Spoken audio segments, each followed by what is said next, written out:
Good evening, everybody. My name's John Blundell, and for those of you who may only see this for the first time, I do videos on my videos once a month on my journey with having vascular dementia. Before I start, can I just again, as always, thank everybody for watching it, for sharing it, and for all your beautiful comments. It does mean a lot, and it does spur me on, to be honest, to keep going to do these videos. Right, what's happened over the last month? Well, one good thing, I've got my diabetes, my sugar under control, obviously with the medication, but it's low numbers. I have been trying to keep fitter than usual. Wife's bought me a treadmill what's in my bedroom, and I do 10 minutes on that, and I'm working up. And I cannot say now I've lost 9 pound in, well, say a month, something like that. So I'm on the right track, because I'm determined to get down to, well, lose a couple of stone anyway, to get down to my fighting weight, whatever that may be. But excuse me. But yeah, well, I've been doing okay. It's I have noticed though, some days I get more confused than others. Yeah, I've had some really good days, you know, and I do have some people who I know quite well say to me, "Well, you don't seem no different to me, John." But like my wife says, they ain't around me 24/7, and I think I went to a funeral last week, Thursday and Friday. We had 2 days, me, my sister and brother-in-law, and my 2 brothers come down on the second day and went to my auntie's funeral. And I was gobsmacked. I couldn't recognise anybody, because I hadn't seen them for a while. And my sister said, do you know where them 2 lads are? I said, I ain't got a clue. It says, they're your cousins, Chris and Gary. And then I kept looking at them. And then slowly come back to me who they was. You know, and I certainly don't want to go up and say, "Oh, sorry, I don't know who you am." But my one uncle, I hadn't seen for a while, and I didn't recognise him at all. You know, until my sister says, "and brothers," and then he started talking, and then it just come back slowly. But I don't know if there's anybody else out there like this, but it just seems to be on and off sometimes. You know. But if I ain't seen somebody for, say, even 6 months, I just get confused who they are, you know. And yet, something really strange. I mean, poorly, he passed away, sadly, unexpectedly. But when he walked into our centre about a month and a half ago, I hadn't seen him for 20 years. And I recognised him straight away. And I just thought, how strange. Again, I don't know whether some of you out there who've got loved ones with dementia, or you've got the dementia yourself, if you're like that, it seems to be some people I recognise, and some people I just don't. And sometimes the names, I just think, oh, Scooby-Doo, who they am.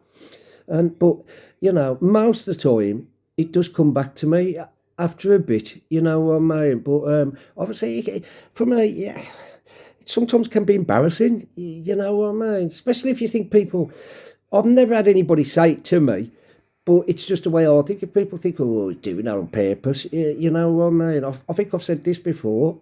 Why on earth would you do that on purpose? Say you don't know somebody if you do, you know. Unless you don't like them, that is. I suppose that's different. But I'd never do that. But yeah, been a bit funny, really. Like I have noticed, and I'll be glad when the summer does come and the lighter nights, that it seems to be harder for me when it's when it's dark. And people go on about, and at my clubs, about the sundowsing thing. They call it sundowsing. It's when somebody with dementia can change quite a bit from the daytime to the night time. But luckily, I don't change into a werewolf. Like, I know some people can get very irritable, very argumentative. You know what I mean? It's not their fault. It's just, it must be, I don't know, the weather has an impact on you sometimes. But I do try to keep myself busy. That's why I decided to do the video, because we've got our grandson. He's upstairs, bless him, on his game. John's in there watching telly, and I was just sitting there thinking, I can't watch no more telly. What can I do? So I just thought I'd do my video. But yeah, that's strange, that is. How you get like that.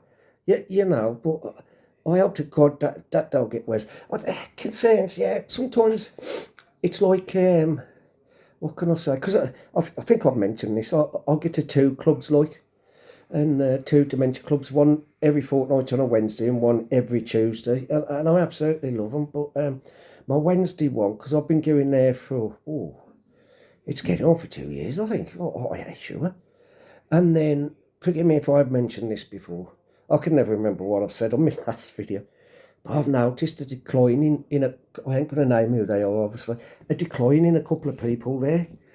And I even mentioned it to my best buddy, Brian, who's got mixed dementia. I'll mention him most times because he's a great lad and we're best of mates, me and him. And Lisa, we get on really well. But I said to him, have you noticed, I says, how some of these have seemed to decline? And that's within, let's say, I don't know, year and a half, nearly 2 years, getting up for, give or take a few months. And look, the other Wednesday I was there and we had a laugh, but I was looking at them and listening to them, and I thought, God, they changed. You know what I mean? And then it hits home, you're thinking, well, could that be me in another year's time? And I'll tell you something, you know, those who know me know I don't feel sorry for myself. No, I am very positive with what I've got, and I just crack on the best I can, but it does bring you down sometimes, especially at your quiet moments, and you think, oh, how long is it going to be? How long is it going to be before I get like that? And then, you know, I had to snap myself out of it, because otherwise it just drive you crazy. You know, it's like, I've mentioned this before. I've got two mates, Mark and Tev, who have got terminal prostate cancer. And Mark says to me, like, he gets like that, and he thinks, well, you know, they don't know how long he's got. It's terminal. It's going to get him in the end. And every 3 months he has to go to the doctors to have his levels checked. And he gets terrified, and I can understand, because he knows sooner or later there's going to come a time where I'm going to say, sorry, mate, the medication's not working. And when it don't work, there's nothing I can do for him, you know. And in a way, like, I understand him and he understands me, although we've both got different life-limiting diseases, you know. But, you know, he said to me, if I had the choice, I wouldn't want none of them. He said, but certainly wouldn't want what you've got, you know. And I said, why? He says, well, at least whatever time I've got left, he says, hopefully it'll be decent, and then when my time comes quick, he said, boy, I won't be like you, struggling to remember everybody and forgetting everything and forgetting who you am and being away with the fairies. But, yeah, you know, it's not said in any malice way, of course, it's just joking, but it does bring it home to you sometimes, yeah, you know. And sometimes I do sit and think, can I can't believe I've got this. And then I thinking about my dad a lot, just lately, an awful lot, my dad. You know, and how he was before he had dementia, and how he changed with dementia, and you know, it is a damn horrible thing to have. And like somebody said to me, oh, not so long back, oh, I'm sorry, what you've got? I can't remember who it was. I think I hadn't seen them for ages, and they had to tell me who they was. They saw my thingy saying, no, I've got dementia, and I was really shocked, and blah, blah, blah. And then they was talking about it. He says, oh, they call it the long good boy. I said, what you mean? And, well, I have heard that saying before. Basically, the long good boy, that them saying goodbye to the loved ones before they've even passed away, because the loved one, or whoever it may be in your family, are declining that much. They're not the person that their loved ones know, which we all know. If you're going to live long enough, you know, I saft. I know if I live long enough, I'm going to decline, but I'm still determined to fight every single day. You know, when my mind gets clouded, or I'm just getting uptight and I can't think of things, and I can't register things in my brain where it is, and that, I just keep fighting it. And that's my advice to anybody. Just keep fighting it. Oh, I have, show you something quickly. I am in the magazine, the Alzheimer's Society. I thought I was on the front page. Jan told me I wouldn't. I don't know why I thought I was. But I'll just show it you if I can. It's just a brief description on never done before broadcasting, you know. And the lady who done a FaceTime with me, says very interested in the way I talk, and has put to alleviate the myths of dementia. And I'm going to say this, and I know I've said it before, but just because you're diagnosed with dementia, it doesn't mean it's the end of the world straight away, And I've got to keep bringing this on because the amount of things I see on my phone, like with the dementia clubs I'm on. Oh, my loved one's been dying of vascular dementia. I've done research. Oh, they've only got 5-7 years. It's a crock of shit.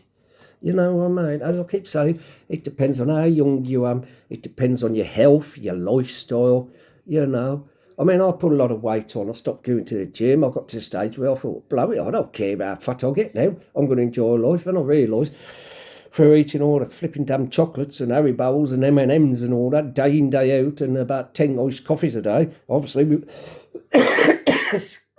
excuse me, with all the sugar in, ain't done me no good, you know what I mean? And that's why I thought, well, I certainly don't want to be bad diabetic, because I know they call it sugar brain with people with vascular dementia, and because of the circulation, it can be 10 times as worse, say, somebody who ain't got dementia. And I thought, no, I've got to get grips of this, and that's why I've done it, and losing weight. And I am eating fairly healthy, and I haven't touched no chocolate, which I don't miss now, because if I go in the shop and I see it and I think, nah, that's going to affect me, that's going to chuck my sugar levels sky high, and I resist. But yeah, but apart from that, I think I'm doing okay. As I say, I have my good days and I have my bad days. I mean, a couple of days ago, Jan said to me, he says, he must have been studying me or something, or watching. And he says, and I says, you wouldn't think you've got a single thing wrong with you. I said, really? He says, no. I says, you've been your normal self, and your memory's been pretty good, and then you can have a couple of days, and then, I don't know, a few days after, you're struggling like hell. I have found out one thing, that sometimes when people are talking, if there's a couple of people more or less talking about the same thing, I have to tell them to slow down, because it's like my brain can't process it quick enough what they're saying.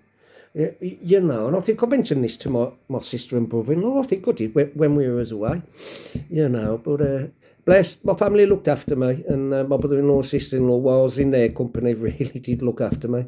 A bit too much, I think, but it's only because they care about me. At the funeral, I went out to have a fag, and then I decided to phone Jan, and I was on the outside, and then apparently the brother-in-law told my sister, you better go and check on Johnny, he's been a while. So it comes out, and I'm standing there by the door, oh, just checking on you. I says, no, I'm all right. So I said, I'll be in a bit. Well, like as Jan says, I said, wouldn't you rather be like that than to leave you for hours and not even know where you are? And yeah, I understand that. They're just protective, are they? And that's what family is. I mean, our own's exactly the same, Been with him today, and he made sure I'd take you out. I'll take you out his sight. I've said this before. Having him around me, I feel like I'm the 11-year-old kid, and he's the granddad. The way he talks to me and everything, But I know he's only doing it because he loves me and cares about me, and that's the main thing, really, isn't it? But there's something I was going to say. I'll say it all the time, don't I? You may have noticed that I am talking a little bit slower, because sometimes it's like when I get excited, I know I can stutter sometimes, but I can talk faster, and then I lose my trail of thought on what I'm talking about. And I think my sister and brother-in-law noticed that because where we went to Wales, I can't remember where it was, Cardigan or near Cardigan Bay or something like that. It was about 4.5 hours drive. My other brothers done it in, I think, 3 hours, because they must have put the foot down and they never stopped. But we stopped quite a few times for toilet breaks, and obviously me for my fag break. But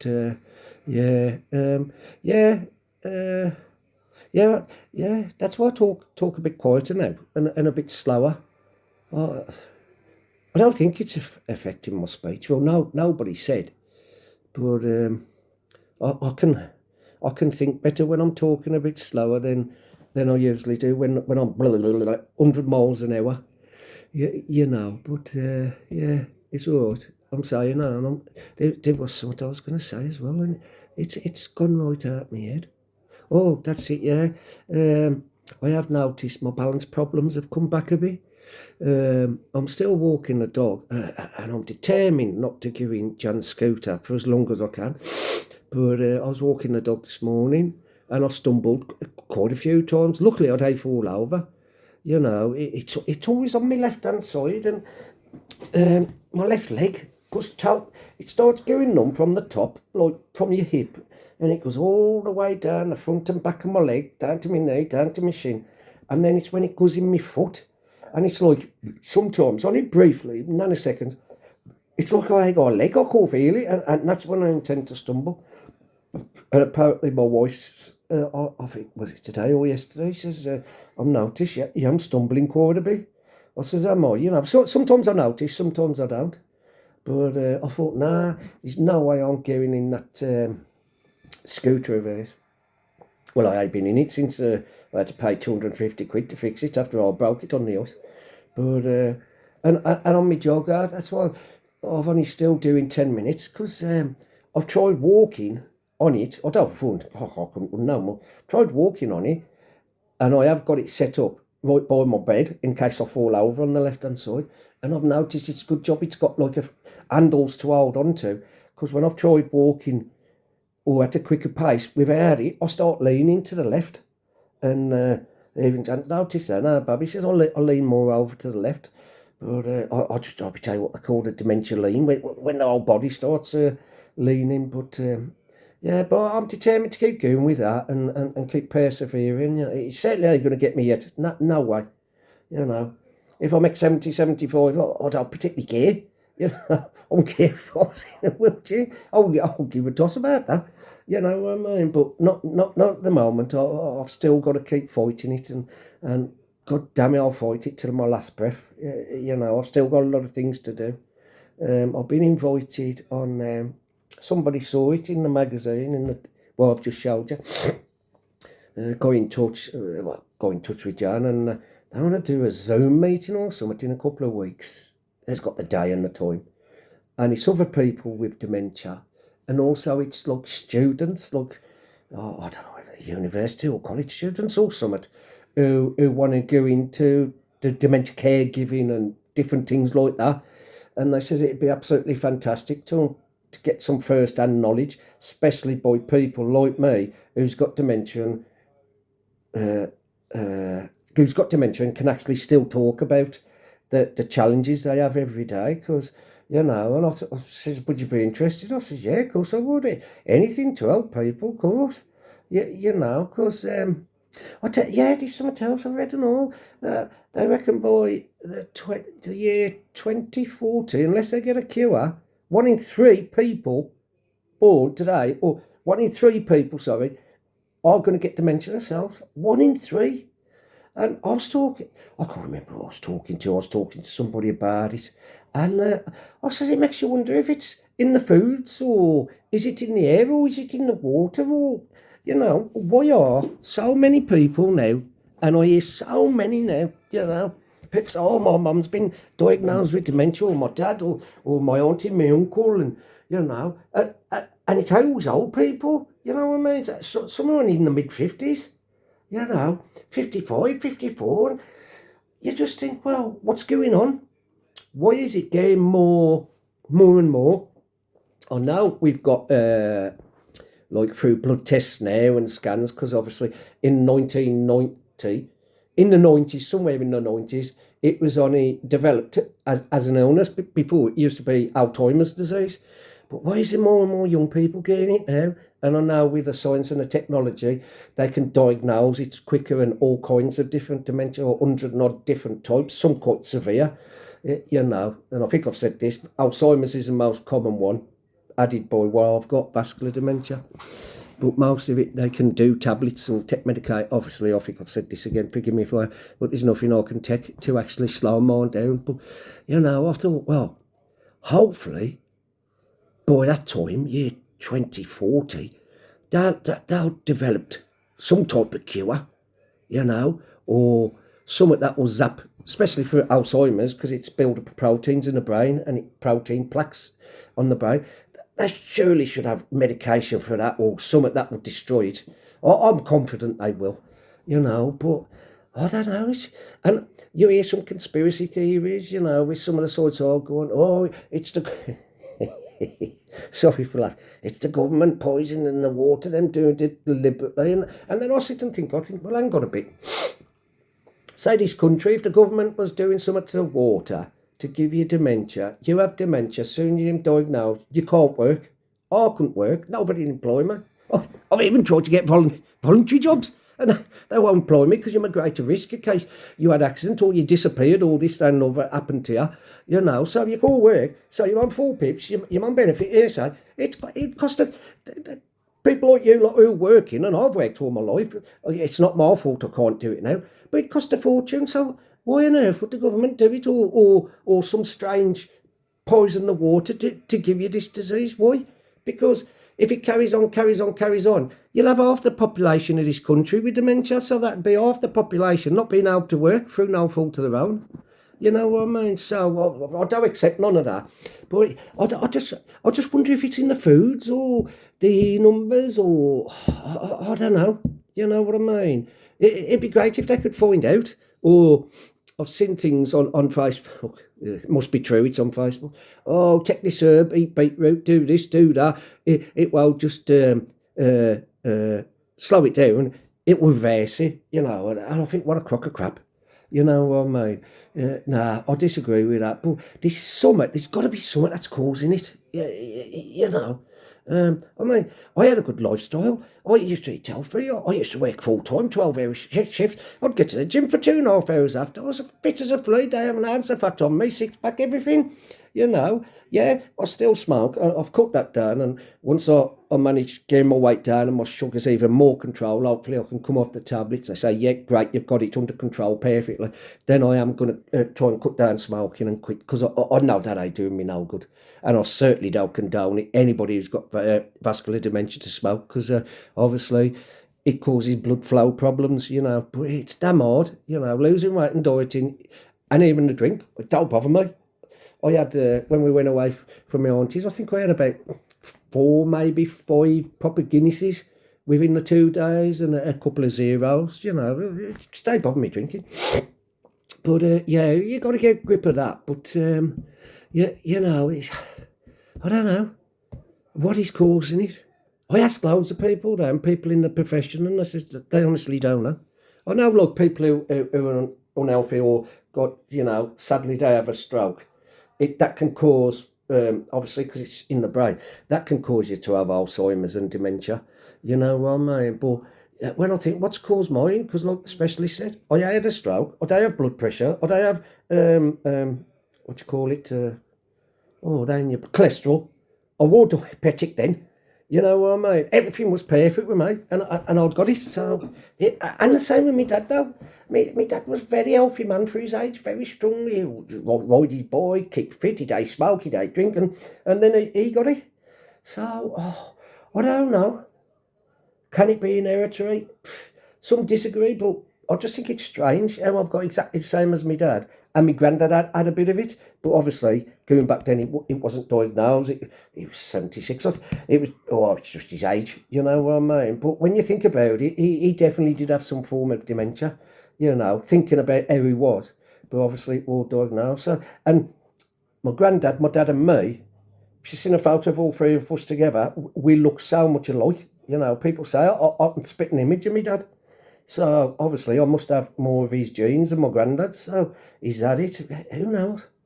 But I wish somebody could give me a definite answer. Yeah, it's in the food. Maybe the clever people, the scientists and that, are probably studying it to find out. Is it our lifestyle? Is it the air? Is it the water? Is it the food we eat? Is it the E numbers? Is it this? Is it that? But it's frightening to think that if it carries on, every single person in the country is going to be touched by somebody with dementia. That's scary. That is very scary. So hopefully one day, and I really am confident that they will get a cure. Somebody says, oh, they've got a cure for it, but they ain't going to release it. Why? Of course, the governments would release it. It'd save them literally billions if you could reverse it and get rid of it. Then you could go back to work. You know what I mean? Too late for me because I'm getting an old sort. I'm 60, but I'd still take a job if I could. You know, but I do try and keep myself busy anyway by doing things. And our house has finally gone up for sale and it'll be live in a couple of weeks. So we see what happens to that. You know what I mean? Wife gets a bit uptight, but you know, I don't get uptight about nothing really. The only time I get uptight is when my memory's slipping. But anything else, I just don't care. Whatever happens, happens. You know, and that's my motto now. I look at life a lot differently. Look, I take it every day. I mean, I was going to say, I've enjoyed having my grandson, but he's been on his flipping computer most of the day, talking to his girlfriend and friends. But it's nice to hear I'm happy at it, you know what I mean? And that's the main thing. But I ain't going to stay too long because I only like to do 30 minutes. So, yeah, you know, I'm trying to eat more carrots and beetroot. Beetroot's supposed to hurt the brain. But I'm eating that. I'm taking other different vitamin tablets to help boost memory. I can't remember what them called, so I can't tell you. But, you know, I'm just trying different things and just to see if it helps, because I'm a great believer, I am, with a mind. If we could control our mind 100%, we could control everything. We wouldn't get ill, we wouldn't have this, you know what I mean? And that's what I certainly do believe. And I do believe that, you know, where they say the placebo effect, that if you're taking something and you're dead certain that's helping you with your brain, it possibly will do, you know, because of your positive thinking and positive thoughts. I'm saying that now, and watch tomorrow. I'll probably be away with the fairies for for a few hours. But yeah, you know, as I said, all in all, I'm still doing okay. I can still talk to people. Yeah, sometimes I don't. They have to slow down because, yeah, as I say, it's too much information. If them talk or few are talking, um, I still have the hallucination smells, but again, that's slowed down. It's only now and again now I can really smell something really, really overpowering sweet. But again, like my mate said to me, Brian, at the club, and he said, "Flipping Nick," he said, "that smells." I said, "What's the matter with you?" He said, "Bonfire." He said, "Yeah, man, cool, it stinks." And I said, "Boy, it's hallucinations, it ain't here." "Oh, no, but it stinks." And I says, "I'm lucky, touch wood, that I had that, yeah." You know, it seems to be opposite with me and made that long continue because I'd hate that. Keep smelling rotten eggs or sulphur or flipping bonfire all the time. But yeah, but you know, I have noticed again, like the specialist said to me, that, and Jan, when I first got diagnosed, that you stay like that, then you dip, and then you level out, but you stay dipped and level out. But with me, I seem to dip a little bit and then come back and then level out the top and then dip a bit. Oh, I seem to be, the opposite. But what a lot of people have said to me, and my friends and committee at church and that, said what helps me is my sheer positivity and my joviality. You know, I suppose it is because I never sit there feeling sorry for myself. As I say, it's quiet times or when I'm in bed and I think about people at my other club and think, oh, okay, mate, God, look how they've declined, you know what I mean? But like as Jan says, I said, but everybody's different, you know what I mean? And you've just got to keep fighting it and not let it win for as long, for as long as I can. And that's what I'm determined to do, you know. Still do my videos, still go on the great Billy Spakeman's radio show, Black Country Extra, you know, every month and in the magazine, and then do these Zoom meetings and just keep plugging it, and then fighting it. But the last thing I want to end on is we've still got a life, you know, still got a life, and all of us can still fight it, and don't let it get to you when you get diagnosed. Oh, I'm going to die. Oh, this is going to happen. Oh, I'm going to get saft. I'm going to go away with the fairies. Look at me. You probably think I'm saft anyway. But look at me. I'm still doing reasonably okay. You know, yeah, it's been nearly 2 years now. I was diagnosed, and Jan reckons I've had it for 6 years. But I'm still doing all right. And I am honestly 100% certain it's to do with your frame of mind and definitely your positivity. You know, because I know I've said this before. If I was to sit in my chair, oh, woe is me, not go out. I'm going to end up going saft. I'm going to be away with the fairies. I'm going to start dribbling and wearing nappies and blah, blah, blah, blah. All this, sadly, that does come sometimes with people. You know, I suppose I could bring it on a lot quicker. But I'm determined, no, it ain't going to happen to me. No, I'm going to fight it. No, I'm going to stay as positive as I can. Yes, I'm going to keep going and keep trying 100% to be the person that I am, or that I was, or that, like me and Jan talked about it, and it says, yeah, you have changed. Our sort of changes, but I suppose your loved ones see the changes. You know what I mean? In you more than I do, I suppose. But yeah, people. Again, as always, thank you for listening. Nobody's told me I'm boredom yet, anyway. But thank you as always for listening. Thank you to all my family, all my friends for always being there for me and looking after me. I do appreciate it. I do love you all very dearly. And everybody, just keep the chin up. And if you've been diagnosed or you've got a loved one diagnosed, please, please, please, just live every day as if it's your last. Tell your family you love them. Hug your children. Worship your grandchildren. Make the most of the time you've got while you can remember them. Hopefully I'll still continue to remember them in years to come. But who knows? We don't know the future, do we? So make the most of it. My advice is make the most of every single damn day you can. You know what I mean? Because tomorrow's definitely another day. Okay? So, right, that's it. I've done my 30 minutes, so I'm going to sign off now. So, as always, thank you for listening. Please, please, share it as much as you can, because somebody might watch this and it might be helpful to them. All right, as again, not for me, not for praise for me. I don't care about that. It's just getting a message out there. So God bless you all, and I'll talk to you in a month's time, God willing. All right, good night all. God bless.